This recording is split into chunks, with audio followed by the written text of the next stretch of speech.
আসসালামু আলাইকুম বন্ধুরা, কচুর শাকের ভর্তা রেসিপি নিয়ে চলে আসলাম হাতের স্পর্শ ছাড়াই। কিভাবে করছি আপনাদের সাথে শেয়ার করব।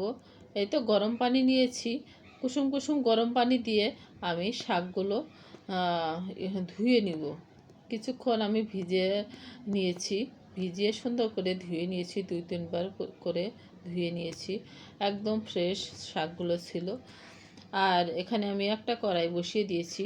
ধোয়ার পরেই একটু কিন্তু কমিয়েও গিয়েছে আমার শাক, সমস্যা নাই। কোনো প্রকার গলা চুলকাবে না, হাত চুলকাবে না। খুবই সুন্দর করে আমি ধুয়ে নিয়েছি হাতার সাহায্যে। আমি লবণ দিয়ে আমি কিন্তু ঢাকনা দিয়ে ঢেকে রেখে দিয়েছিলাম। 2-3 মিনিট পরে আবার ফিরে আসছি। আসসালামু আলাইকুম বন্ধুরা, আপনারা সবাই কেমন আছেন? কাছে এবং দূরে, দেশ এবং দেশের বাইরে যে যেখান থেকে আমার ভিডিওটা আজকে দেখছেন, সবাইকে জানাই অসংখ্য অসংখ্য ধন্যবাদ। আর যারা নতুন গৃহিণীরা অনেকেই ভর্তা করতে পারে না সঠিকভাবে, তারা এভাবে একবার করে খেয়ে দেখেন, তারপরে আমাকে কমেন্ট বক্সে বলবেন। অবশ্যই এই বৃষ্টির সিজনে কচু জাতীয় যে কোনো জিনিসই যদি গরম পানিতে একটু ভাপিয়ে ওই পানিটা ফেলে দিয়ে যদি রান্না করেন, তাহলে কিন্তু কোনো প্রকার গলা চুলকাবে না।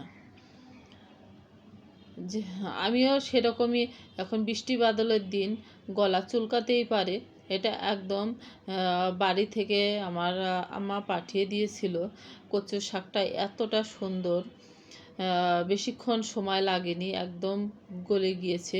কতগুলো কচু হয় না, জংলা কচু, সেই জংলা কচুর শাক আর কি। সে শাকটা সুন্দর, একটু আঠালো আঠালো ভর্তাটা হয়। কোনো প্রকার হাতে সাহায্যও লাগে না।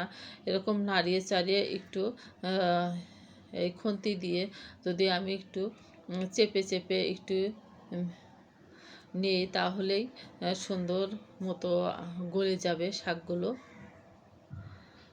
আমি শুরুতেও বলেছি, বারবার বলছি, আমি কখনো হাতে সাহায্য করা যায়, কিন্তু এই শাকটা এতটাই সুন্দর, কোনো হাতে সাহায্য লাগবে না, এমনি একদম মিহি হয়ে যাবে।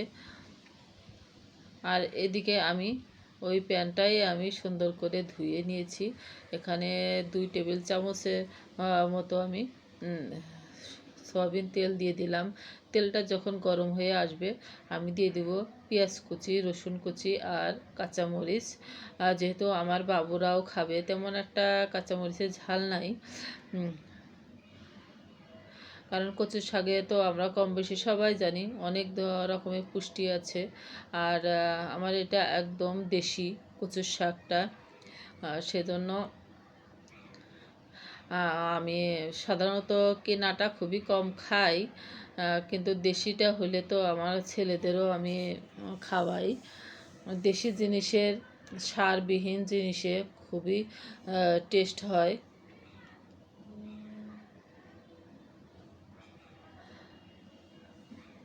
এই তো কথা বলতে বলতে আমার কিন্তু এতে হালকা একটু ভাজা হয়েছে। এর ভিতরে শুধু একটা মরিচ, শুকনো মরিচ দিয়ে দিলাম, কারণ একটু ফ্লেভার, শাক জাতীয় ভর্তাতে যদি শুকনো মরিচ দেওয়া যায় এরকম করে ভেজে, তাহলে সুন্দর একটা ফ্লেভার আসে। আমি শুধুমাত্র ফ্লেভারের জন্য একটা মাত্র মরিচ দিয়েছি। আর এই তো দেখতেই পাচ্ছেন, আমি কিন্তু ওই ম্যাশ করা কচুর শাকটা আমি দিয়ে দিলাম। যখন আমার পেস্টটা ভাজা হয়ে গেছে, দিয়ে দিলাম। দিয়ে আমি এই খুন্তির সাহায্যে সুন্দর করে মিনিট 5-6 মতো আমি নাড়িয়ে চাড়িয়ে আমি ভেজে নিব। এভাবে যাকেই খাওয়াবেন তাই তো আপনার প্রশংসায় পঞ্চমুখ হবে।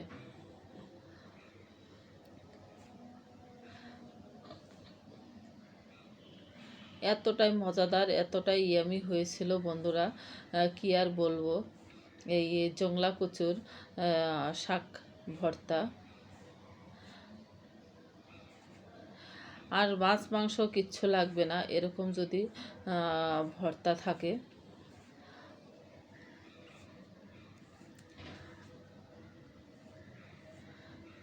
এখন প্রায় আমার হয়ে গেছে।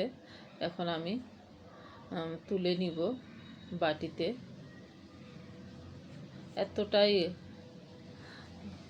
কালারফুল হয়েছিল, যেরকম দেখতে হয়েছিল খেতেও কিন্তু অসম্ভব মজাদার হয়েছিল।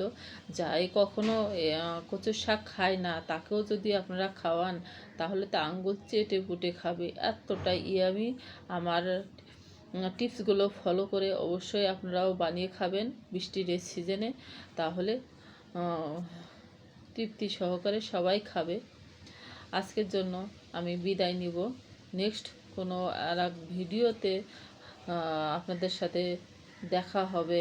সে পর্যন্ত আপনারা ভালো থাকুন, সুস্থ থাকুন।